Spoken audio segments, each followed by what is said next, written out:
إن ربك هو الخلاق العليم ولقد آتيناك 7 من المثاني والقرآن العظيم لا تمدن عينيك إلى ما متعنا به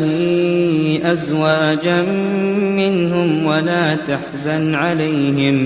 ولا تحزن عليهم واخفض جناحك للمؤمنين وقل إني أنا النذير المبين كما أنزلنا على المقتسمين الذين جعلوا القرآن عضين فوربك لنسألنهم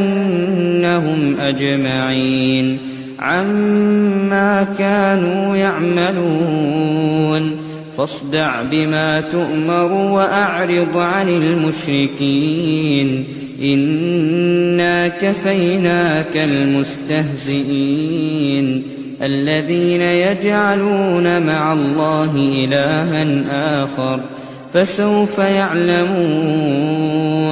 ولقد نعلم أنك يضيق صدرك بما يقولون فسبح بحمد ربك وكن